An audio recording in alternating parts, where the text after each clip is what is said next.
bom dia. É muito bom estar de volta aqui. Eu não consigo nem lembrar a última vez que eu vim, porque foi antes da pandemia, com certeza. Faz muito tempo. Faz bastante tempo. E é uma alegria, né, poder estar de volta nessa casa, onde eu me sinto sempre muito à vontade para falar. Eu falo com muita tranquilidade e sempre me sinto muito bem com as energias que aqui, né, nós podemos aproveitar. Na verdade, essa luz, né, que trouxe a música, está sempre caindo por cima de todos nós. Nós aqui, de vez em quando, abrimos um guarda-chuva e não permitimos que essa luz, não conseguimos sorver essa luz da melhor maneira possível. E olha só como é que trabalha a espiritualidade, né? Até ontem à noite, né, Gleice, eu tinha esquecido de passar o tema para a Gleice. Não tinha passado o tema para ela. Aí eu passei avante, né, o tema da palestra. E aí ela me vem com uma página aqui, quando eu chego aqui e recebo uma página que tem tudo a ver com o tema de hoje. Parece que a gente combinou, mas não combinamos. E vocês vão ver, né, na página que se vocês prestarem atenção, vocês vão ver como a espiritualidade trabalha para facilitar a nossa vida, né? Porque a gente é tão cheio de problemas, tão cheio de limitações, de desafios, aí a espiritualidade vai facilitando o nosso caminhar. E é bom a gente poder estar aqui novamente, reiniciando um ciclo de palestras, assim espero, desse ano de 2022. Lá no André a gente voltou também com as palestras presenciais, mas eu falando para a Gleice, agora esse fim de semana eles interromperam temporariamente, até para entender o que vai acontecer. Mas eu acredito, né, eu tenho esse otimismo que agora, durante esse ano de 2022, nós vamos conseguir retomar todos os nossos trabalhos, não só as palestras. E essa aqui, para mim, é a inauguração desse ciclo que eu espero vir em 2022 das palestras. É a primeira palestra que eu faço no ano de bom.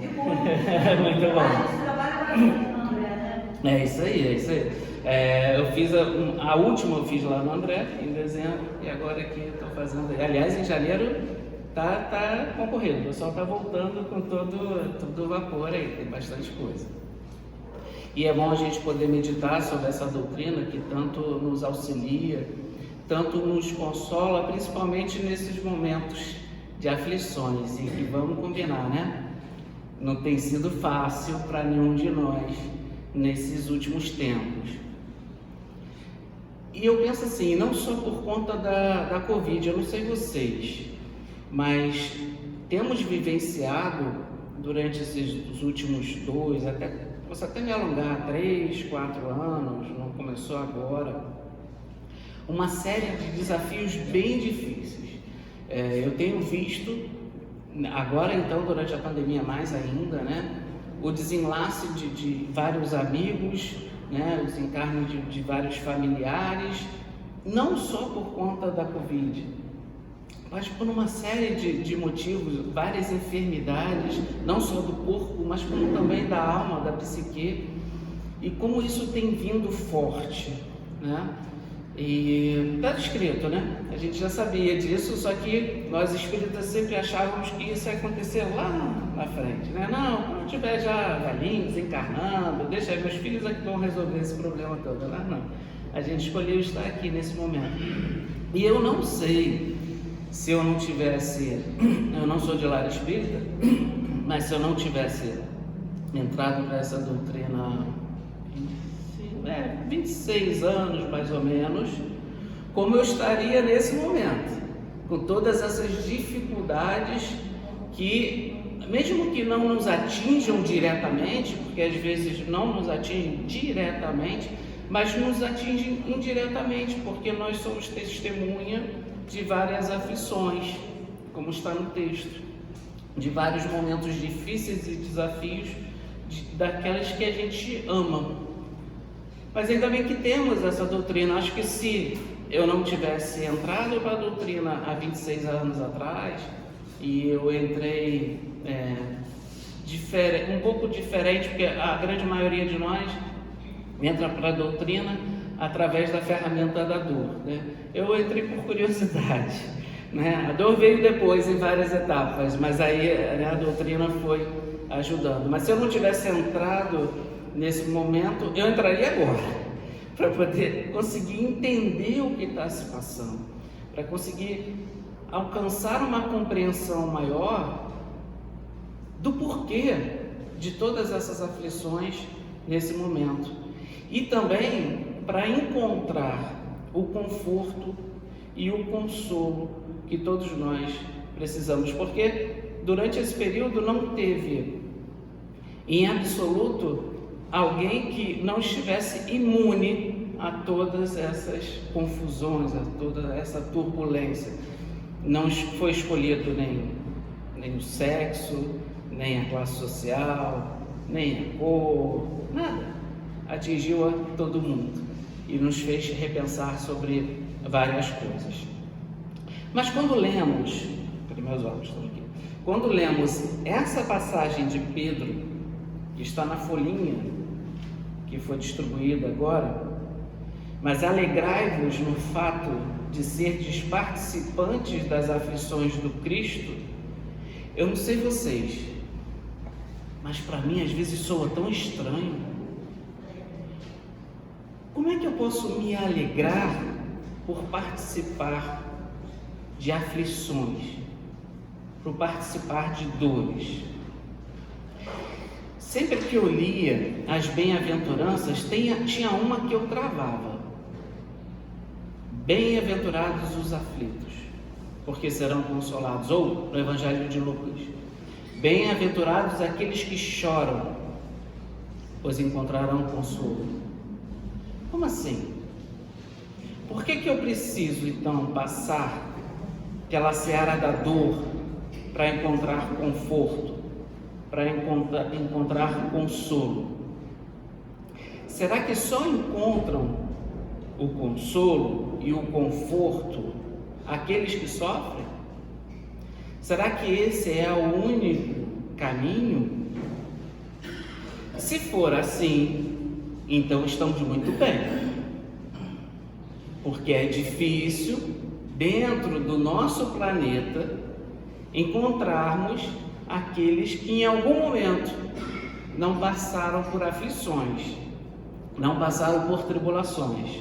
Então, utilizando da lógica, todos nós encontraremos consolo, todos nós encontraremos conforto, certo?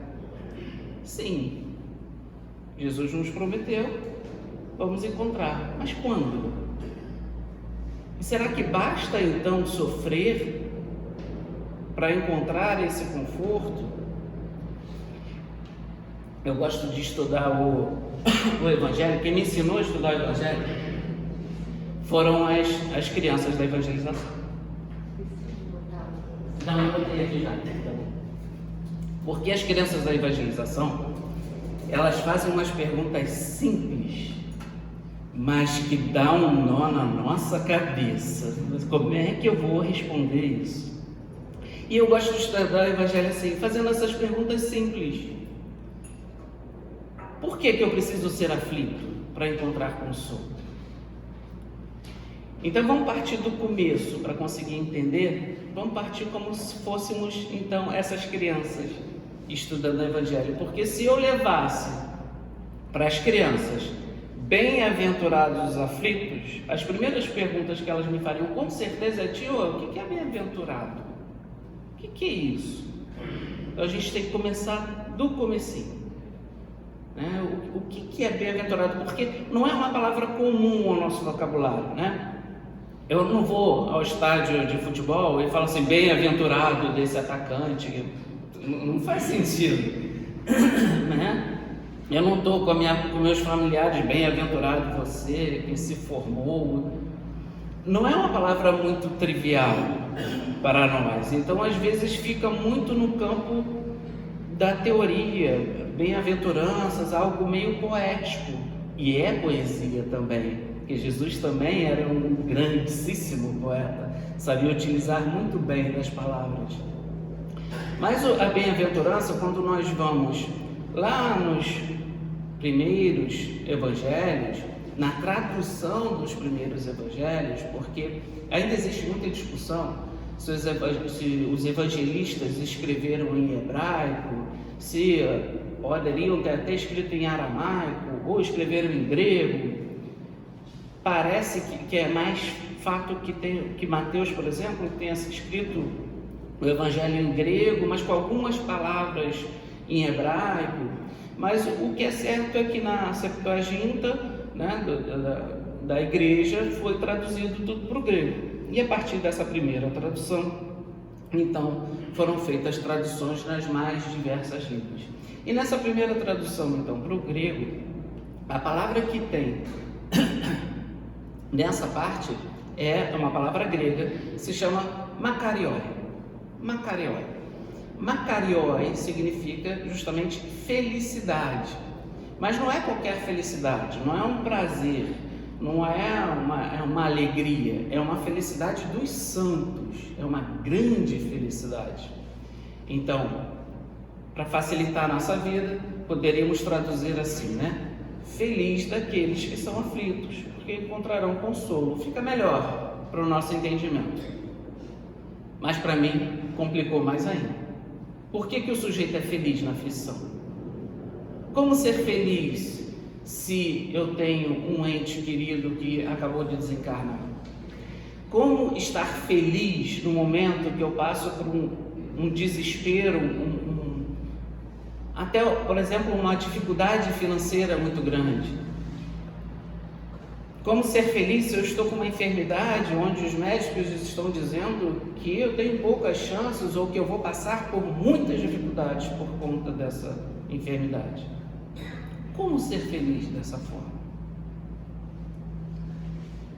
Nós precisamos ir buscando maiores informações para conseguir entender do que Cristo estava falando para nós, porque não podemos admitir que ele estivesse mentindo para nós.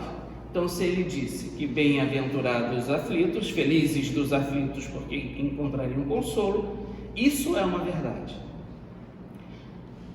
mas requer de nós um entendimento maior do que seja isso, porque por conta até da história do nosso crescimento ao longo de nossas encarnações, é muito comum, é natural até, que nós entendamos que o sofrimento, eu só consigo ser feliz, né? Eu preciso passar pelo sofrimento para ser feliz. Isso é de fácil entendimento, não é o único caminho.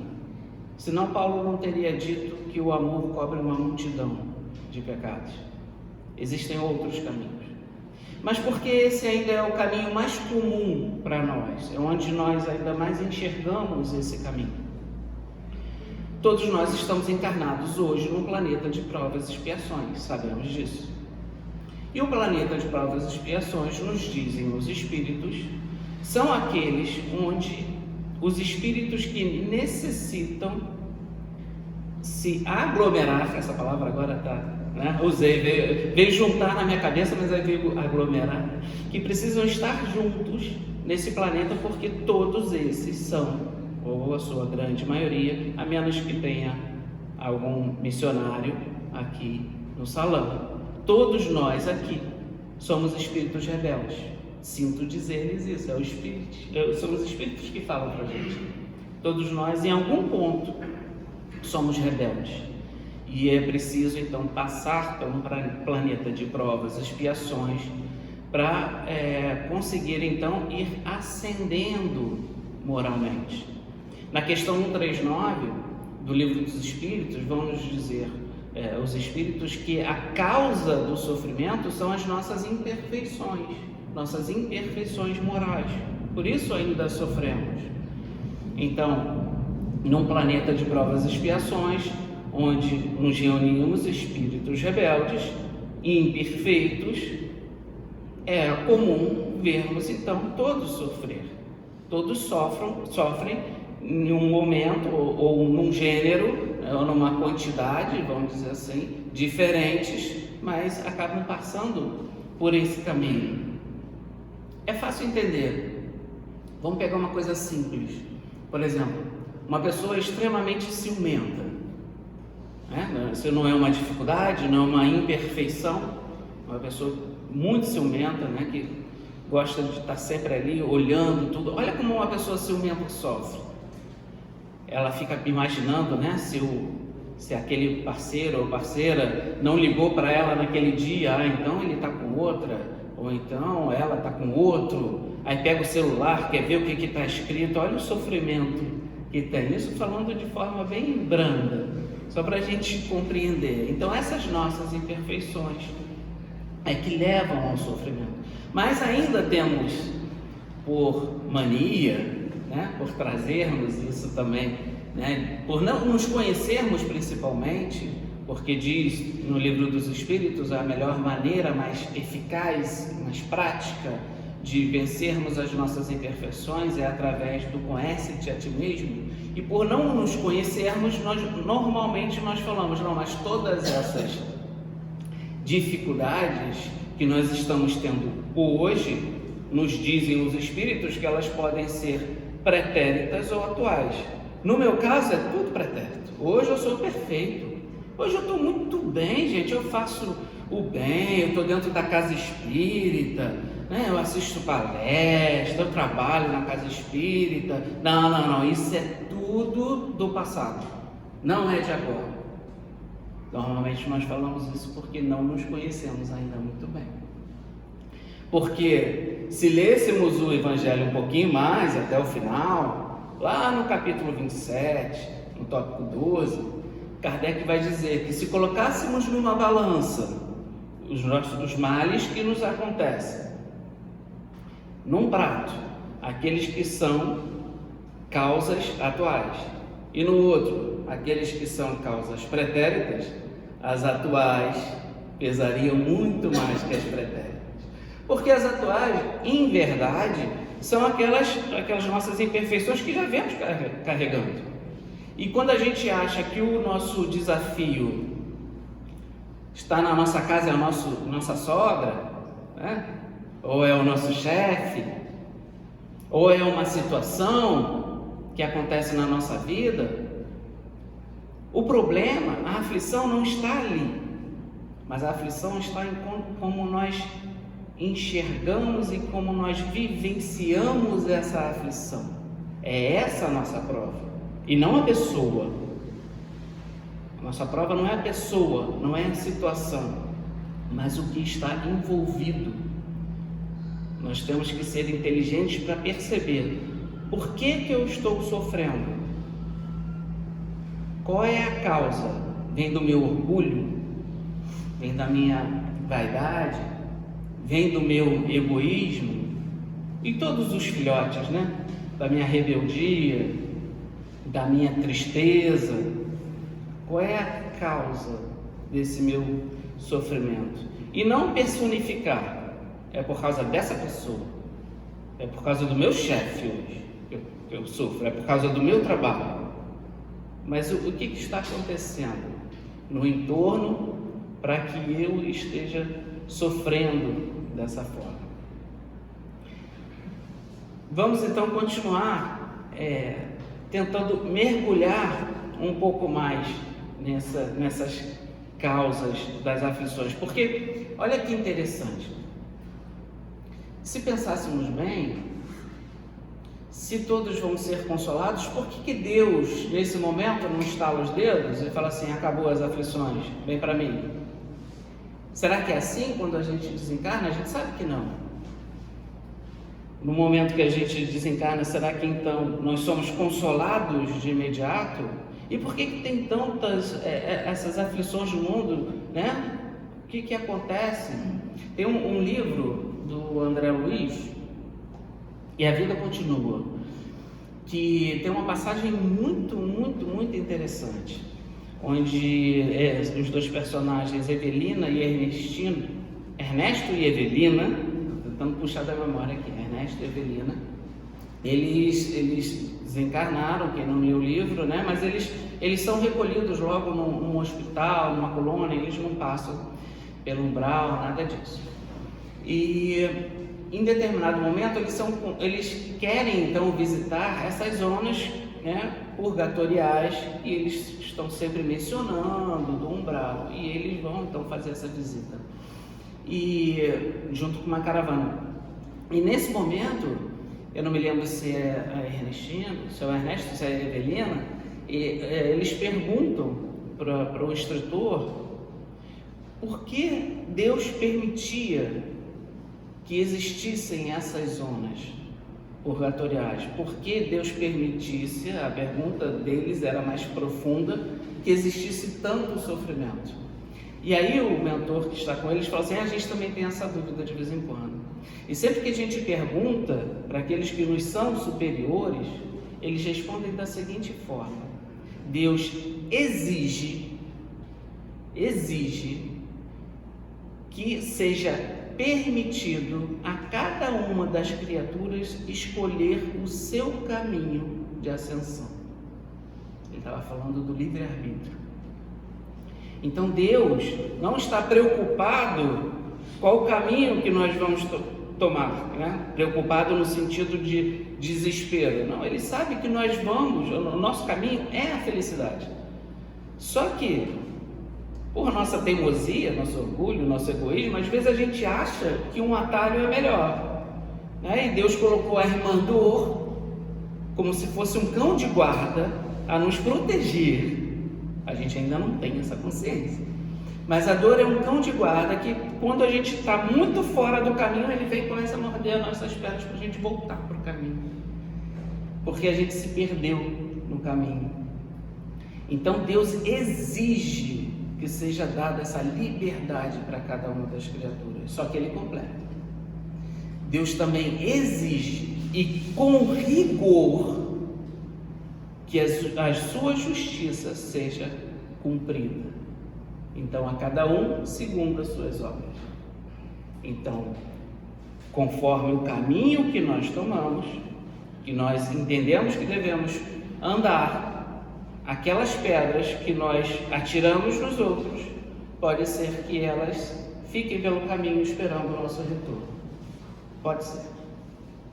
Então, Ele exige que seja dada a liberdade, mas Ele exige também com rigor que seja feita a justiça. É por isso que Ele permite que essas aflições nos cheguem, porque a preocupação dEle é a nossa felicidade, é o nosso caminhar. Ele não quer que sejamos felizes de um dia para o outro sem ter o mérito próprio. Nós é que temos que desenvolver esse próprio mérito. E aí então, existem algumas pessoas que estudam mais a fundo o Evangelho e vão buscar lá nos Evangelhos primitivos as palavras em hebraico que originaram para o grego, até alguns escritos em aramaico também. E existe um estudioso brasileiro, Severino Celestino, se eu não me engano ele já desencarnou, e muito estudioso, ele era de outra origem, né, religiosa, vamos dizer assim, e depois se converteu ao espiritismo e estudou profundamente os evangelhos durante décadas. E aí nas bem-aventuranças ele descobriu que a palavra em hebraico que foi trazida para o grego como makarioi era Ashrei. E aí quando nós vamos estudar o que significa Ashrei, não é essa felicidade dos santos, mas é o caminhar. Ashrei, a primeira parte, né, o prefixo é como se fosse pé, e o finalzinho é como se fosse o caminho. Então, traduzido ao pé da letra, Ashrei significa avante. significa ir em frente. Aí a gente começa a entender que não é feliz os que estão na aflição, mas os que caminham dentro da aflição. Porque, percebam o seguinte, se, por exemplo, eu estou, esse relógio está certo aqui, né? Tá certinho. Se eu estou, tá assim. Eu nem tinha visto ele quase me deu um susto. Se eu estou em aflição, vamos partir do princípio do seguinte: eu cometi um crime e eu estava recluso por conta desse crime. E existem muitos que hoje se encontram nessa condição e que já se arrependeram do que fizeram e estão esperando uma nova oportunidade. Mas infelizmente ainda tem muitos que cometeram crimes, estão hoje reclusos e estão em aflição, não por conta da situação que eles se encontram, mas porque não conseguem cometer mais os mesmos crimes. Eles estão ansiosos ainda, infelizmente, por dar continuidade aos crimes que cometeram ou que cometiam. É muito fácil ver isso. Duvido que aqui nessa sala alguém não tenha recebido um telefonema de alguém que estava numa unidade prisional, dizendo: olha, estou com a sua mãe, pai, com a sua filha. Todo mundo já recebeu um telefonema desse, né? Então, é aqueles que lá estão. Eu recebi um desse quando, já tem muitos anos, eu nem me lembro quando, gente. Já recebi alguns desses, mas um foi muito curioso, porque eu estava internado. Eu estava com uma pneumonia muito severa. Foi uma pneumonia que não foi decorrente de um vírus, normalmente é de um vírus, mas foi de uma bactéria. Então, assim, eu não estava resfriado, não estava nada, né? O quadro comum de uma pneumonia, né? De um dia para o outro, um febrão de 40, sem entender nada, e uma dor nas costas. Fui para o hospital. Olha, você está com uma pneumonia, o seu quadro infeccioso é altíssimo. Eu só não coloco você hoje no CTI porque não tem vaga, mas você vai ter que ficar internado aqui alguns dias. Foi um quadro complicado realmente, né? Durante esse período, é engraçado que às vezes a gente pede, lá no André você pede receita, você faz um pedido de receita, e nesse período uma amiga nossa pediu uma receita para mim, né? Até para fazer o tratamento espiritual. E às vezes, nessa receita, ao invés de vir remédio, veio um recadinho. Não é comum, mas também não é raro. E aí, quando eu estava, veio um recadinho do Garcês lá para mim, explicando mais ou menos por que eu estava naquela situação. E durante esse período eu recebi um telefonema desse, né? Mas eu estava tão, sei lá, estava num outro estado, que eu acolhi e comecei a conversar com aquela pessoa. Era uma mulher, né? E aí ela passou o telefone para aquele que estava pedindo para fazer esse telefonema. E ele bem agressivo: o que é? Porque eu fui inocentemente, por que você está fazendo isso? Que bobagem, né? Eu estava num outro estado de espírito. Não comum. Não é o comum que a gente faz, né? Normalmente a gente não faz isso, mas não sei o que aconteceu daquela vez. E eu comecei a conversar com a pessoa ficou irritada, passou para esse então, que seria o chefe, vamos dizer assim, imagino, né? Ou aquele que estava mandando. E ele começou agressivo comigo: não, você quer o quê? Eu falei: não quero nada não, meu irmão, aqui você está fazendo isso com as pessoas. Eu comecei a conversar com ele, louco eu, né? Enfim, e eu sei que teve uma hora que ele falou assim: você é pastor, né? Eu falei: não sou pastor não. Não, porque você está falando igualzinho os pastores que vêm aqui na prisão. Aí eu entendi onde ele estava, eu não sabia onde ele estava. E conforme eu ia falando, não, mas você não está entendendo, eu já estou no inferno. A gente começa a entender a situação do outro. Eu falei assim: não, mas não transforme esse inferno, ele pode piorar, não acredite que você fazendo isso, você vai melhorar a sua situação. Eu sei que depois de tanta conversa, foram uns 5 minutos, no finalzinho ele falou assim: olha só, eu preciso desligar, não posso ficar mais tanto tempo com você não, mas eu vou pensar naquilo que você me disse. Eu não sei se ele pensou, mas que isso já nos conforta, né, quando nós temos essa oportunidade. Eu acho que eu não faria isso hoje, eu não sei em que estado de espírito eu estava naquela época, mas enfim, tudo nos são oportunidades que nos são dadas no dia a dia, se a gente não estiver atento. Às vezes são as nossas provas, são os nossos desafios, e às vezes quando a gente não aprende de forma mais leve, então precisa da dor.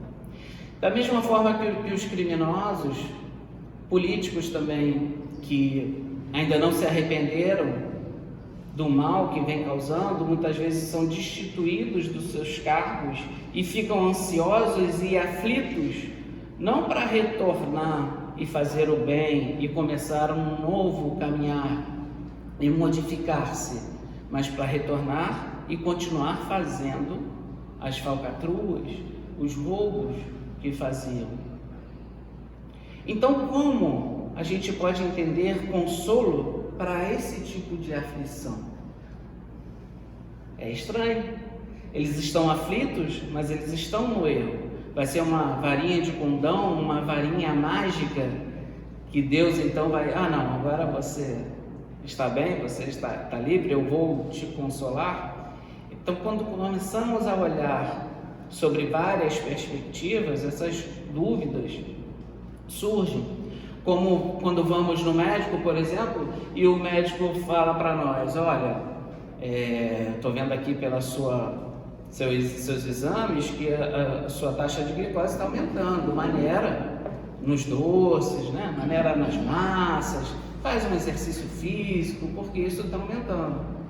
E a gente, como é indisciplinado, quase todos nós, mas tá bom, tá bem, dá para levar. Aí no primeiro dia, na primeira semana, até faz uma dietazinha, na segunda já vai deixando isso para lá, não sei o que, volta tudo normal. Aí volta no médico, aí quando volta ele já fala assim, olha, agora você vai ter que começar a tomar um remedinho, porque já piorou. Você fez as coisas? Não, fiz, mas sabe como é que é, né? Não tem muito tempo. Então você vai precisar tomar um remédio. Eu recomendo continuar, fazer um exercício físico. E aí, como a gente é indisciplinado, a gente toma o remédio a primeira semana, depois vai intercalando, depois esquece de comprar o remédio, depois volta para os doces, aí a gente volta no médico e ele fala assim, agora não tem mais jeito, agora você vai ter que fazer um tratamento, você está diabético e a gente vai ter que fazer um tratamento, você vai ter que tomar injeçãozinha de vez em quando, ou todo dia, dependendo do caso. Estou falando tudo isso porque eu não conhecia nada de diabetes, gente, mas meu sogro durante essa pandemia teve esse problema e veio a desencarnar por conta disso. E foi exatamente esse processo. E aí quando a gente é indisciplinado, a gente também não vai tomar a injeção todo dia, a gente também não vai ser regrado com a alimentação, e aí muitas vezes tem problema de vista, tem problema que precisa amputar membros por conta da nossa disciplina. Então, como Deus vai conseguir nos auxiliar, vai conseguir nos consolar se ainda estamos no erro, se ainda não conseguimos compreender? Então, quando Severino Celestino traz essa informação para a gente, que nós precisamos avançar, nós começamos a compreender que todas essas dificuldades que nos vêm e que têm vindo, de alguma forma é para o nosso aprendizado, mesmo que não saibamos ainda, porque muitas coisas a gente não sabe.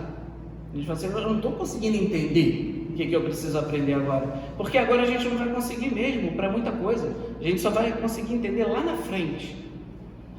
Mas o que Jesus está nos pedindo, até porque naquela época e ainda agora, ele sabia que todos aqueles que enveredassem pelo caminho de ser pacíficos, de serem misericordiosos, de buscar a justiça, eles sofreriam, eles não poderiam ser bem-aventurados por conta disso, mas eles teriam que seguir avante, apesar das dificuldades que sofreriam.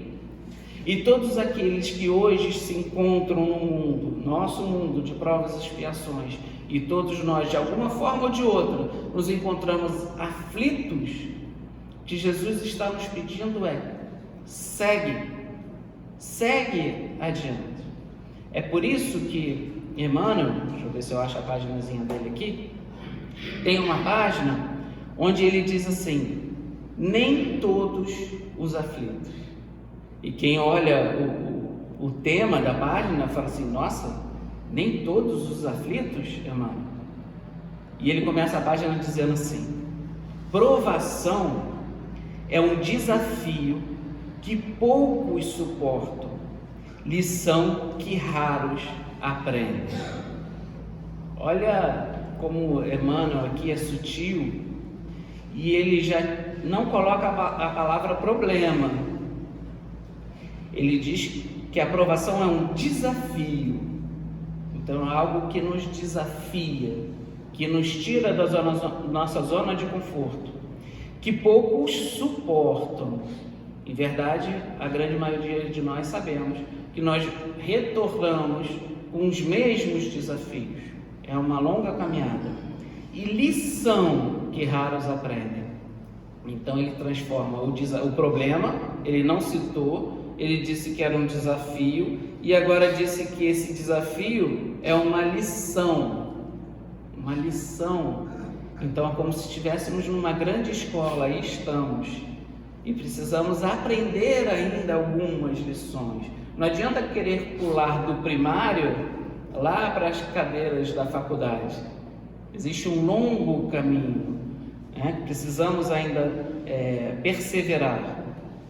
E aí ele continua dizendo: depois de regulares períodos de paz e ordem, a alma é visitada pela provação. Então, depois de regulares períodos, então às vezes a gente está até bem, né? A gente fala assim: puxa, ainda bem, passou. E aí daqui a pouco, de um dia para o outro, né, começa. E já viu que não é uma coisa só. Quando começa uma aprovação, vem outra. Às vezes eu me sinto, né, quando eu olho isso acontecendo nos outros, em nossa própria vida, parece que estamos naquela onda, né, que a gente toma aquele caixote, aí quando levanta vem outra. Aí quando levanta vem outra, a gente não consegue nem respirar, uma atrás da outra. Eu não sei porquê, ainda vou estudar isso, mas é assim que acontece, nunca vem sozinho. E aí ele diz assim: a alma é visitada pela provação em nome da sabedoria divina. Então veja, não é o obsessor, não é o marido, a esposa, o chefe, é em nome de Deus. Quer reclamar? Vai ter que reclamar com Deus, vai ter que tirar satisfação com Ele, porque é em nome da sabedoria divina que lhe afere os valores e conquistas. Então é aquele teste, às vezes é um teste surpresa, né? Teste surpresa é horrível. Você chega hoje, teste surpresa, só lápis e borracha na mão, você já dá uma tremedeira. Eu não estudei, estudou sim, você estava aqui fazendo o quê? Você não frequenta lá o grupo, Ana Viana, não participa das palestras? É agora. Não, mas dá para deixar um pouquinho? Não, é agora. Tem que ser agora. Raros, porém, são aqueles que recebem dignamente. E aí ele vai começar a elencar as características nossas de como a gente recebe essas provações. Ele diz assim, um impulsivo quase sempre converte-a em falta grave. Então, quando vem a prova, o impulsivo parte para cima: não, vou resolver agora. Quando eu era mais moço, ainda não era casado, eu estava com a minha esposa num local na região dos lagos, que hoje é muito badalado, mas naquela época não tinha nada.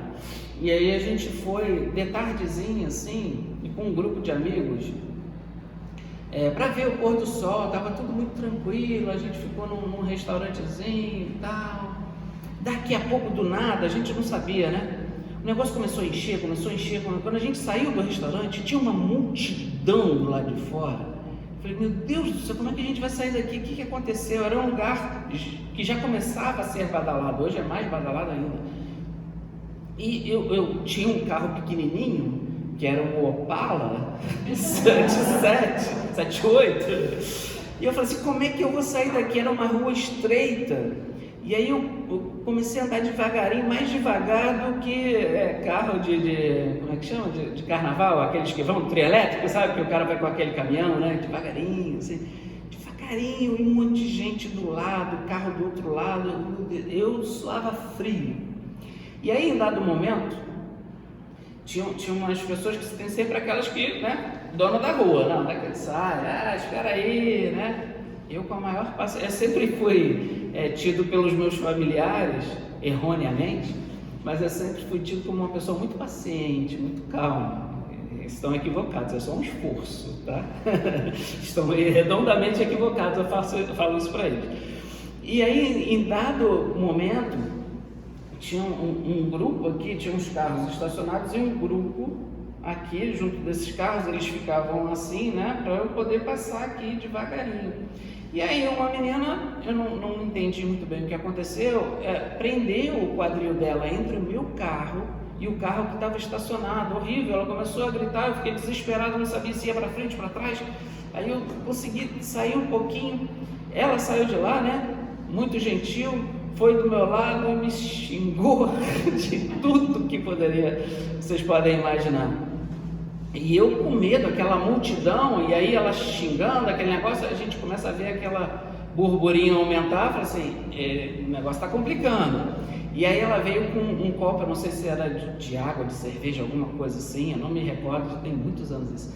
E aí jogou assim para dentro do carro, para cima de mim, né? E eu ali, né, tentando, mas não tinha para onde eu andar, estava parado. E aí, em determinado momento, ela virou a mão, porque eu não reagia, as pessoas vão ficando mais furiosas. Eu não era espírita ainda nessa época, não. E ela virou a mão na minha cara, mas eu sempre tive um reflexo muito bom, eu tirei o rosto. Eu tirei o rosto, aí só passou de leve. A unha dela tinha unhas muito compridas, passou de leve no meu rosto, deu aquele arranhãozinho. Aquele arranhãozinho foi a gota d'água para eu me transformar num monstro e achar que ia resolver tudo ali naquele momento. Eu tirei o cinto de segurança, não sei o que, ia sair do carro, aí minha atual esposa, que era minha namorada na época, meteu a mão no meu peito com uma força que eu não sei, porque na época ela era bem pequenininha, e falou, você não sai daqui. Mas a atitude mais acertada, porque eu ia morrer. Imagina, naquela multidão, todos já contra mim, porque eu prendi, né, sem querer, mas prendi a moça, e ela reagiu, né, mas eu sei que logo vieram umas pessoas, perceberam que ela estava mais exaltada, seguraram ela, então esse é o impulsivo, eu reagi como um impulsivo, veio a prova, mas agora eu vou resolver isso agora eu resolvo, deixa comigo, esse é o impulsivo, né? E aí faz besteira. E aí perde a encarnação, poderia ter perdido a encarnação naquele momento, né? Graças a Deus não aconteceu.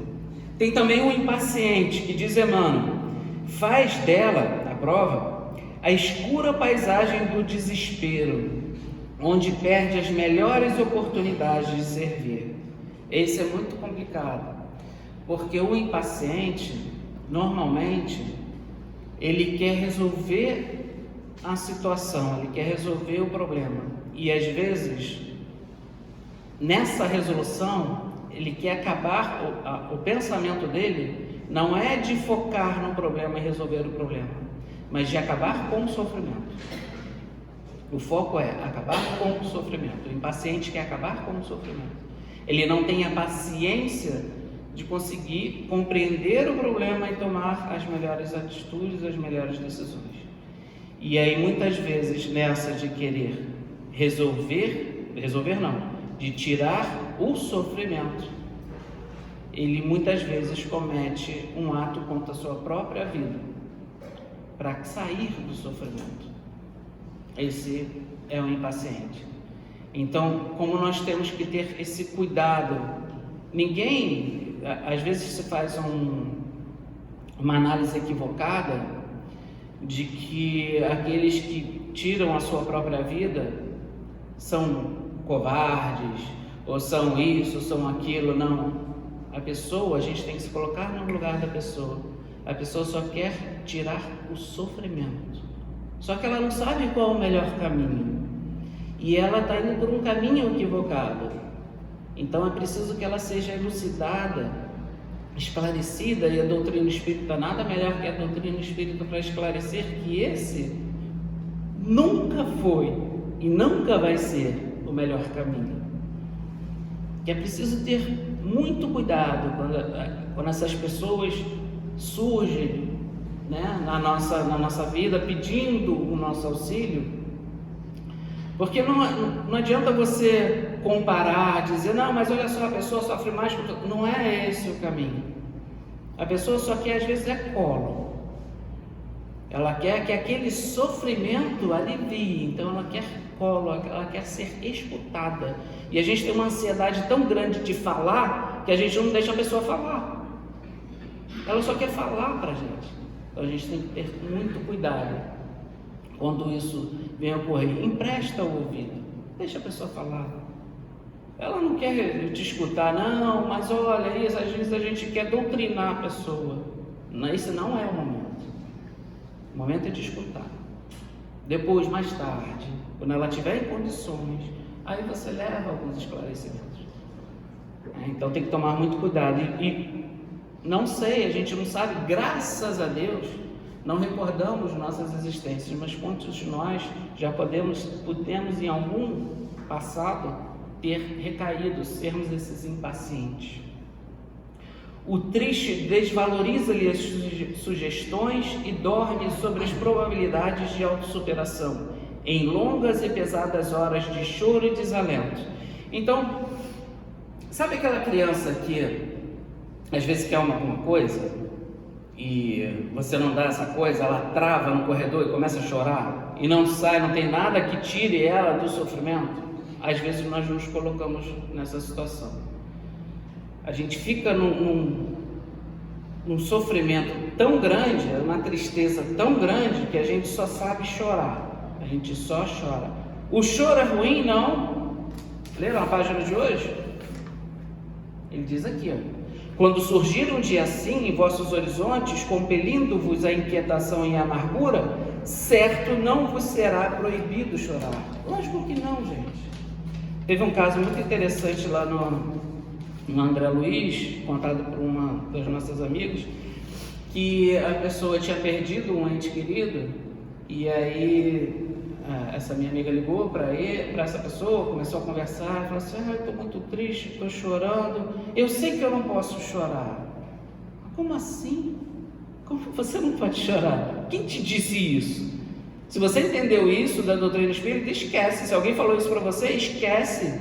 Porque nós somos seres humanos normais. Espírita não é super-homem não, gente.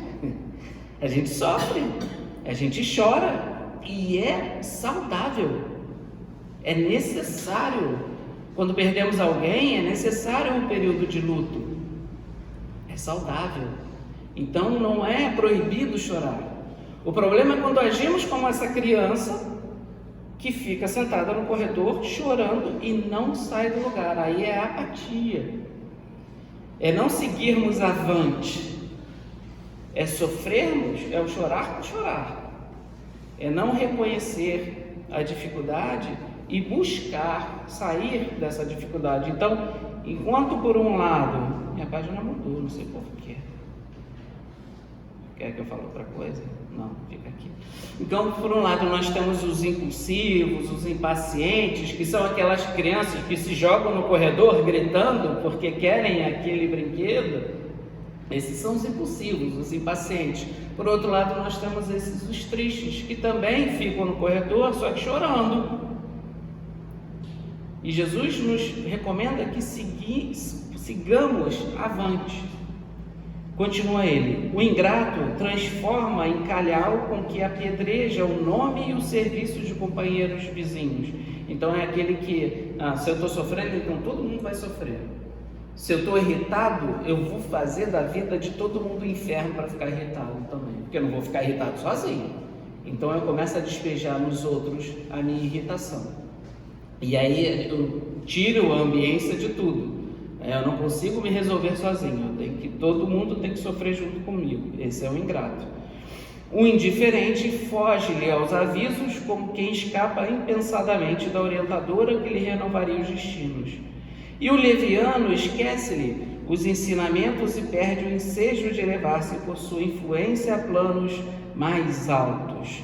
Então, todas essas características, se fôssemos separar, de um lado, nós teríamos lá o impulsivo, o impaciente, o leviano, que poderíamos caracterizar como os rebeldes diante da provação. E de outro lado, nós teríamos os tristes, os indiferentes, os ingratos, que poderíamos classificar como aqueles que diante da prova ficam apáticos. Seriam os egoístas, que acham que sofrem mais do que qualquer um outro. Não existe ninguém nesse mundo que sofra tanto quanto eu. São aqueles que têm essa ideia. Então, dos dois lados, os rebeldes e os apáticos, isso é estagnação. Quando a gente paralisa a nossa vida. E se Jesus nos trouxe que precisamos seguir avante, o Evangelho nos fala de vida, nos fala de ação. Muita gente acredita que paciência seja conformismo. Não é isso, Emmanuel fala isso no Livro da Esperança. Paciência não é conformismo. Paciência também é ação. É olhar o problema e buscar resolvê-lo pacientemente, sem ser impulsivo, sem ser leviano.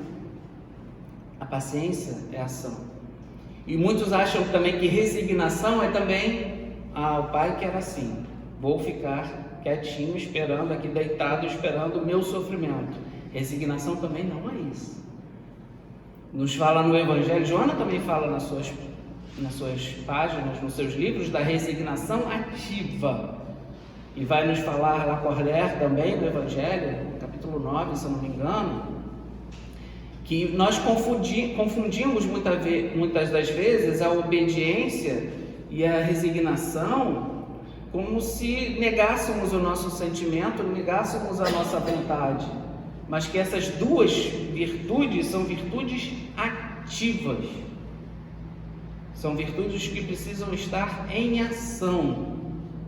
A obediência, de um lado, é o consentimento da razão, dizem os espíritas. E a resignação é o consentimento do coração. Então são duas virtudes ativas. Então o que o Emmanuel vai nos dizer nessa página, que é por isso que nem todos os aflitos serão consolados. Deixa eu continuar aqui no finalzinho dele. Vou acelerar que o reloginho já foi. Passa rápido aqui. É por isso que nem todos os aflitos podem ser bem-aventurados, de vez que somente aproveitando a dor para a materialização consistente de nossos ideais e de nossos sonhos, é que nos fará possível encontrar a alegria triunfante do aprimoramento em nós mesmos, a que somos todos chamados pela vida comum nas lutas de cada dia. Então é não se rebelar e não se achar o coitadinho da história. Tudo acontece comigo, não é possível, é só comigo, é uma coisa atrás da outra. Me recordo agora da história de Jerônimo Mendonça. Muitos de vocês conhecem ou já ouviram falar de Jerônimo Mendonça, que era um gigante deitado. Ele era um espírita. Desde novinho ele começou na religião católica, mas depois se tornou espírita, e que trabalhou muito com Chico Xavier, fazia palestras, dizem, memoráveis. Ele tinha um dom de falar, de improviso, de forma fantástica. Só que ele, quando era menino, ele sempre gostou muito de cinema, e quando ele era menino ele começou a ter muitas dores no braço, no joelho, nos tornozelos, e aí ele foi assistir O Vento Levou. O Vento Levou são 3 horas e meia de filme, E aí ele chegou no cinema. Ele nasceu em Ituiutaba, uma cidadezinha pequenininha de Minas Gerais, quase divisa lá com Goiás, é lá em cima de Minas. Imagina, eu fico imaginando o cinema naquela época, devia ser, né, devia ir a cidade toda. E aí o cinema estava lotado, ele ficou em pé no cinema, e quando acabou o filme ele não conseguia se mexer. Então ele sofria de uma artrite reumatoide muito severa. E aí, a partir de então, ele teve que viver praticamente deitado, e ele ia fazer as palestras assim, né, numa maca, levavam ele para as palestras, ele fazia a palestra dali, deitado, fazia as palestras. E foi um trabalhador espírita excepcional. Só que teve uma época que ele quase desencarnou. Em 1960, ele começou a ter uma hemorragia no trato urinário, que ninguém conseguia fazer parar essa hemorragia, ninguém entendia o que era. E aí ele foi levado para o hospital. Chegando lá no hospital, não parava de sair sangue, não parava de sair sangue. O médico falou assim, olha, falou para os familiares e para os amigos, vão se despedindo dele, tá? Porque ele vai falecer, ele não vai conseguir, ele já perdeu muito sangue. E aí os amigos, naquele desespero, né, falaram assim, nossa, mas ele gosta tanto do Chico, é tão amigo do Chico, será que não dá tempo da gente levar ele pelo menos lá para Chico, né, dar a extrema unção, vamos dizer assim, né, para ele? Só que de Ituiutaba até Pedro Leopoldo, hoje, pela estrada boa, carros bons, leva-se em torno de 9 a 10 horas de carro. É longe, porque Minas é grande, né? Então Pedro Leopoldo é lá pertinho, lá no meio de Minas, e Ituiutaba é aqui na outra ponta.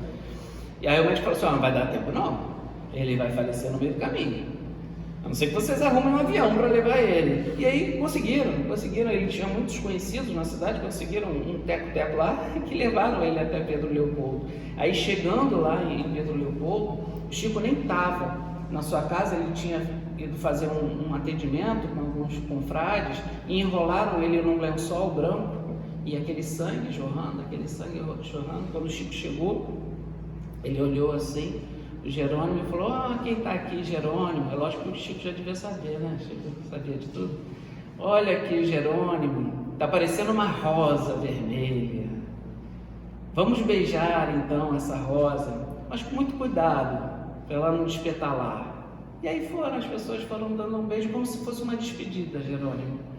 E aí quando o Chico chegou para dar o seu beijo, ele dá um beijo no rosto dele e coloca a mão no seu abdômen. E aí Jerônimo narra que sentiu como se fosse um choque muito forte no abdômen. E aí instantaneamente a hemorragia cessa.